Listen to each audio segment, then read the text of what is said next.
अस्सलाम वालेकुम। Pakistan defence analysis में खुश आमदीद।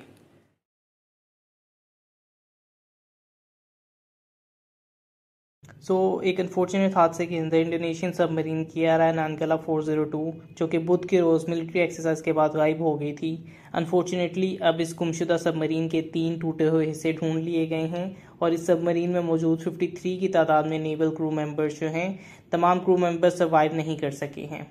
ऑफिशियल्स के मुताबिक बुध को ये सबमरीन अचानक गायब हो गई थी और हफ्ते के दिन तक इस सबमरीन की ऑक्सीजन सप्लाई खत्म हो चुकी होनी चाहिए थी। ये एक पुरानी 44 साल पुरानी जर्मन सबमरीन है और हालांकि अभी इस बात का अंदाजा नहीं लगाया जा सका है कि किस वजह की बिना पे ये सबमरीन गायब हुई थी, लेकिन ऑफिशियल्स के मुताबिक ये सबमरीन मिलिट्री एक्सरसाइज के दौरान 2000 फुट तक नीचे जा चुकी थी। इतनी डेप्थ में स्पेशली एक पुरानी सबमरीन पे इतना प्रेशर हो सकता है कि मुकम्मल सबमरीन तबाह हो सकती है और शायद इसकी वजह से इस सबमरीन के ऐसे पार्ट्स रिकवर किए गए हैं जो कि आमतौर पे डिटैचेबल नहीं हैं। इसके अंदर इमरजेंसी डॉकिंग कॉलर भी मौजूद नहीं है जिससे क्रू जो है अपने आप को इस सबमर्सिबल सबमरीन से डिटैच कर ले और क्रू वापस आ सकता है। और इवन अगर कम लोगों के लिए ये इमरजेंसी डॉकिंग कॉलर भी मौजूद था तो वो सतह समंदर पे आके इस गुमशुदा सबमरीन की पोजीशन आइडेंटिफाई कर सकते थे। बहरहाल ये एक बहुत ही अफसोसनाक वाकया है। अल्लाह ताला तमाम क्रू मेंबर्स की मग़फ़िरत अता फरमाए।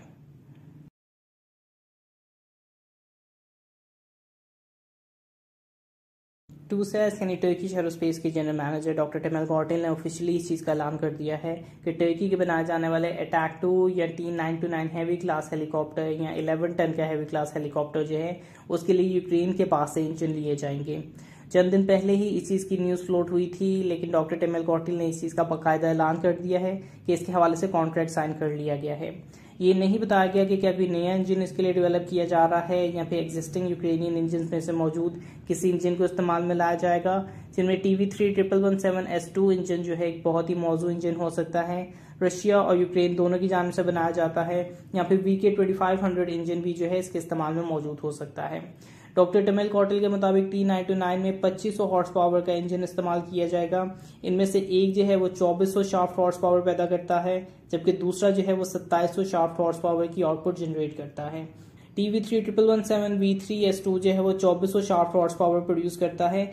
तो एन मुमकिन है कि एक रिफाइंड इम्प्रूव वर्जन जो है TV31117S2 का इस्तेमाल में लाया जा सके।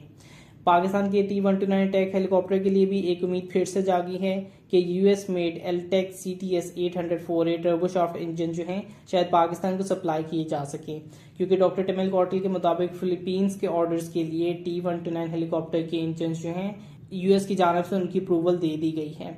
याद रहे कि जो पाकिस्तान के इंजन जिनकी अभी अप्रूवल नहीं मिल रही उसका पाकिस्तान के ताल्लुकात से कम ज़ाहिरी तौर पे कोई ताल्लुक नहीं है। ये उस मौके पे टर्की के S400 खरीदने के बाद प्रेशर के तौर पे टैक्टिक्स अपनाई गई थी, लेकिन अब चूंकि फिलीपींस के इंजन जो है वो रिलीज हो गए हैं, there is a ray of hope कि जल्द ही पाकिस्तान के इंजन भी रिलीज किए जाएंगे, जिनकी जरूरत जो है एजिंग हेलीकॉप्टर फ्लीट के साथ पाकिस्तान को ज्यादा से ज्यादा होती जा रही है।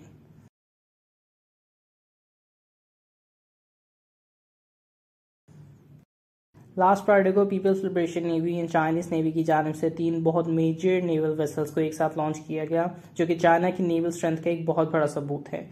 3 मेजर वेसल्स जिनमें type 55 destroyer Dalian, type 75 landing helicopter dock Hainan और type 94 strategic nuclear submarine Shengjing 18 मौजूद हैं। 3 बहुत ही हैवी डिस्प्लेसमेंट की वेसल्स जिनको चाइनीज प्रीमियर शी जिनपिंग के अराइवल पे जो है कमीशन किया गया है। टाइप 75 तो बहुत से नेवल एयरक्राफ्ट से बहुत एडवांस्ड वेसल कंसीडर की जाती है। इसके 2 वेसल पहले ही तैयार किए जा चुके हैं और ये तकरीबन हर 6 महीने की तैयारी में जो है एक टाइप 75 को लॉन्च किया जा रहा है।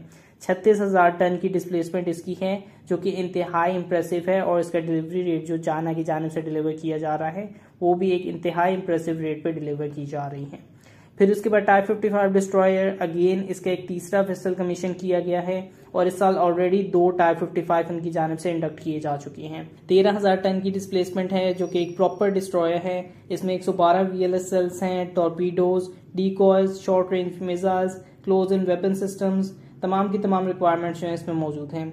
इसके मजीद 6 वेसल्स पहले ही समंदर में लॉन्च किए जा चुके हैं, तो जल्द ही मजीद वेसल्स जो हैं चाइनीज नेवी की जानिब से कमीशन किए जाएंगे।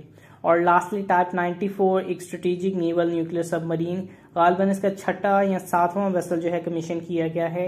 इसकी रेंज तकरीबन 7400 किलोमीटर की है और ये JL-2 बैलिस्टिक मिसाइल्स को कैरी कर सकता है। जिन क्लास की ये सबमरीन है जो कि टाइप 92 का सक्सेसर है और तकरीबन 8 की तादाद में ये टाइप 94 जिन क्लास जो है वो टनल लाइन में मौजूद हैं।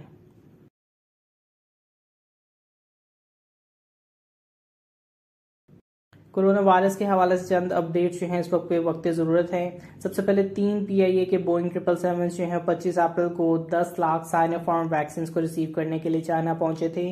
वैक्सीन इस मौके पे बहुत ही अहम हिस्सा हैं। ऑल्सो ऐसा रिपोर्ट किया जा रहा है कि पाकिस्तान की जानिब से 30 मिलियन डोजेस परचेज किए जा रहे हैं, यानी 3 करोड़ डोजेस, जिनमें से तकरीबन 2 करोड़ डोजेस जो हैं वो कैनसाइनो वैक्सीन के होने वाले हैं, 5 मिलियन साइनोवैक वैक्सीन के, जबकि 5.5 मिलियन वैक्सीन जो हैं वो साइनोफार्म डोजेस के होंगे।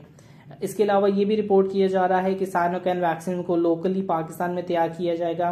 नेशनल इंस्टीट्यूट ऑफ हेल्थ के हेड ने जो है उनकी जानिब से बताया गया है कि चाइना ने साइनोकैन वैक्सीन की ट्रांसफर टेक्नोलॉजी देने पर रजामंदी जाहिर कर दी है और इस मामले पे एक चाइनीज टीम जो है पाकिस्तान में इस वक्त NIH इंस्टीट्यूट के अंदर मौजूद भी है और होपफुली इसी महीने के आखिर में जो है इसको तैयार किया जा सकेगा।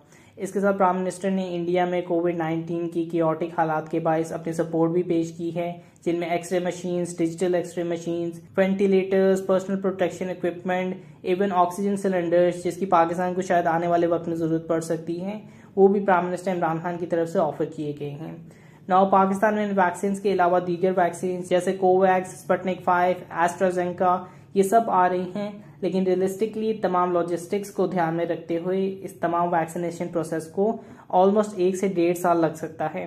सो एडवाइस यही है कि आप प्रॉपर स्टैंडर्ड और प्रोसीजर्स पे अमल करें ताकि मेक श्योर किया जा सके कि हम प्रॉपर तरीके से इस स्प्रेड को कंटेन कर रहे हैं और ना सिर्फ ज़ाती तौर पे बल्कि कम्युनिटी लेवल पे भी एक जिम्मेदारी हम सब की है कि हम तमाम लोग इंक्लूडिंग मी तमाम प्रिकॉशंस पे अमल करें।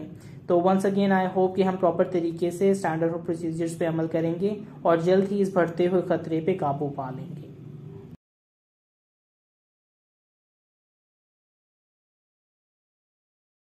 रशिया की तरफ से RS-28 Sarmad intercontinental ballistic missile का जल्द ही टेस्ट किया जा सकता है, जिसके बाद इसे फाइनल एक्सेप्टेंस मिल जाएगी। R-36M मिसाइल को ये रिप्लेस करने के लिए इस्तेमाल में लाया जाएगा। ये रशिया के जदीद स्ट्रेटेजिक वेपन्स में से एक है जो कि व्लादिमीर पुतिन ने 2018 में अनाउंस किए थे। ये एक 18,000 किलोमीटर का मिर्फ केपेबल यानी multiple integrated re entry vehicle ballistic missile है जो कि 10 बड़े थर्मोन्यूक्लियर वॉरहेड और 16 छोटे थर्मोन्यूक्लियर वॉरहेड को एक साथ कैरी कर सकता है, जो कि शायद इसे थ्रो वेट में सबसे हैवी इंटरकॉन्टिनेंटल बैलिस्टिक मिसाइल बना देगी, जो कि 100 मेगाटन की यील्ड बना सकेगा। फॉर एग्जांपल दुनिया का सबसे ताकतवर न्यूक्लियर हथियार तजार बॉम्बा शुमार किया जाता है और उसकी यील्ड जो है वो 50 मेगाटन की थी, तो उसके कंपैरिजन में ये एक बहुत ही ताकतवर हथियार होने वाला है जो कि 2022 तक रशिया की एक्टिव सर्विस में दाखिल हो जाएगा। लाइक वीडियो, सब्सक्राइब और अगर आपकी कोई फीडबैक है तो कमेंट बॉक्स में डालिए। तब तक के लिए पीस आउट, पाकिस्तान जिंदाबाद।